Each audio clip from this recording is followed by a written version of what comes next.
Halo semuanya, perkenalkan saya Rosanna Tijo dari Poltekkes Kemenkes Yogyakarta, jurusan keperawatan, program studi sarjana perawatan anestesiologi. Nah, di sini saya akan menampilkan role play mengenai edukasi perawatan nifas pada pasien pasca operasi sesar. Selamat menyaksikan. Selamat siang Ibu. Sebelumnya perkenalkan saya penata anestesi Rosa yang bertugas pada operasi Ibu tadi. Nah, saya ingin mengkonfirmasi terlebih dahulu Ibu berdasarkan data yang saya punya ini dengan Ibu Lina, berumur 30 tahun, sudah menjalani rawat inap selama 2 hari dan baru saja menjalani operasi sesar tadi pagi pukul 8. Dan tadi saya mendapatkan informasi juga bahwa Ibu ingin konsultasi ya Bu mengenai perawatan nifas setelah operasi ini. Apakah benar Ibu? Baik Ibu, terima kasih atas konfirmasinya. Bagaimana Ibu keadaan Ibu hari ini? Apakah nyerinya masih terasa? Oke Ibu, jadi nyeri yang Ibu rasakan itu adalah kondisi yang masih wajar ya Bu, dikarenakan Ibu kan baru saja selesai operasi. Nah, sekarang saya kesini dengan tujuan akan menjelaskan tentang perawatan nifas setelah operasi sesar supaya Ibu lebih paham dan bisa merawat diri dengan baik di rumah. Nah, apakah Ibu bersedia? Baik. Ibu?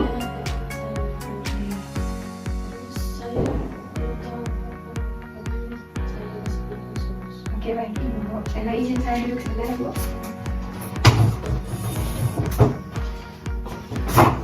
Baik Ibu. Sebelumnya saya akan memberi penjelasan ini, tapi sebelum itu saya akan membuat kontrak waktu terlebih dahulu Ibu. Untuk sesi konsultasi ini akan berlangsung selama 5-10 menit. Nah, tujuan saya memberikan penjelasan ini agar Ibu bisa tahu cara perawatan nifas setelah operasi ini Ibu. Nah, ini juga saya ada leaflet. Bentar Bu. Nah, ini saya ada leaflet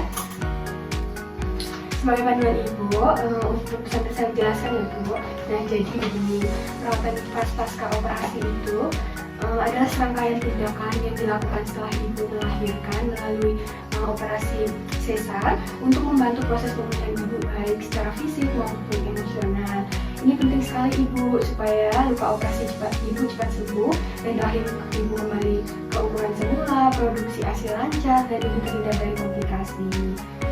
Begitu ya, terus saya minta Baik Ibu, tujuan utamanya banyak Ibu.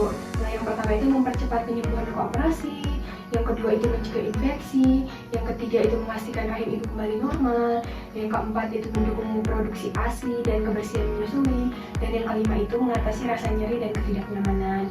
Dan yang paling penting mencegah komplikasi pasca operasi dan memastikan kesehatan mental Ibu tetap baik. Nah, ini tuh sangat penting untuk bonding Ibu dengan baik itu Ibu.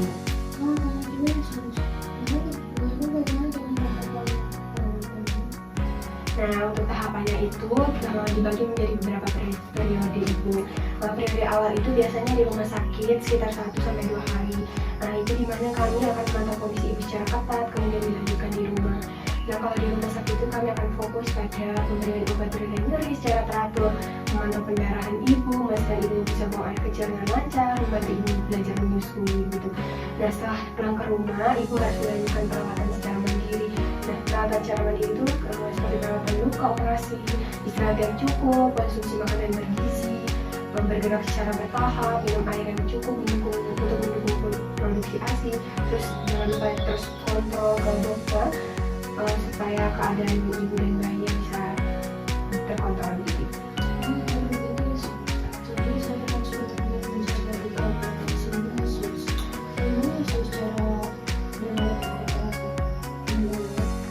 Oke, baik Ibu.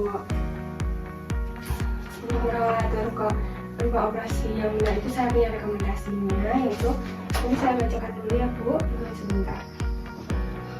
Dan untuk perawatan luka itu yang pertama nanti ketika Ibu merawat luka, nanti Ibu cuci tangan dengan sabun sebelum dan sesudah menyentuh luka. Nah, terus bersihkan luka dengan air bersih dan sabun lembut setiap hari. Terus keringkan luka dengan kain bersih atau kasa steril. Terus gunakan obat antiseptik sesuai anjuran dokter.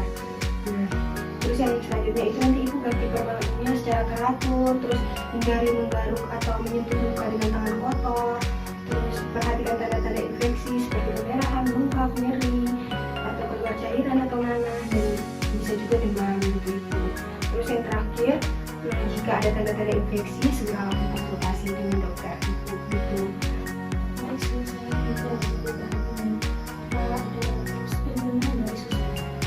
Oke, kalau misalnya ibu ada tips penting, nah saya ada tips penting ibu.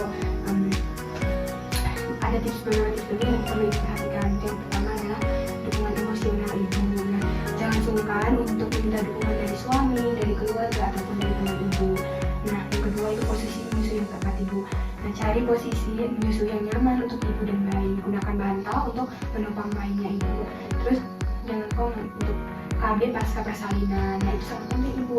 Tapi ibu perlu juga diskusikan dengan dokter tentang metode kontrasepsi yang cocok untuk ibu setelah melahirkan. Nah, yang berikutnya ibu jangan angkat beban-beban berat, hindari mengangkat beban benda atau beban-beban yang lebih berat dari bayi ibu selama beberapa minggu pertama setelah operasi ini gitu ibu. Terus yang terakhir itu ibu perhatikan tanda-tanda bahaya. Nah, itu ibu segera konsultasi ke dokter jika ibu mengalami pendarahan hebat atau demam tinggi, nyeri perut yang tidak tertahankan atau bengkak di bagian kaki gitu ibu. Pintar sekali penjelasannya, Sus. Terima kasih banyak ya, Sus. Jadi saya benar-benar tahu apa yang harus saya lakukan sekarang. Baik ibu, sama-sama. Mungkin ibu masih ada pertanyaan lagi yang masih diberikan ibu? Gimana, Sus? Jika saya bingung, apakah saya bisa minta untuk berhati-hati itu? Tentu saja ibu. Ibu jika ada pertanyaan lain mungkin ibu bisa menghubungi nomor saya yang ada di letter tersebut. Nah, berarti sekarang ibu sudah paham ya. Mungkin sekarang ibu bisa menjelaskan secara garis besar aja. Tadi apa saja yang ibu tangkap dari penjelasan yang saya jelaskan tadi? Baik, Sus. Jadi perawatan investasi saya ini adalah upaya membantu kebutuhan ibu secara fisik dan emosional dengan tujuan mempercepat penyembuhan, mencegah infeksi, memberikan rahim, mencapai ASI dan menjaga kesehatan kita. Di rumah saya perlu menjaga kebersihan, istirahat cukup, makan bergizi dan berlebihan, minum air cukup dan kontrol ke dokter.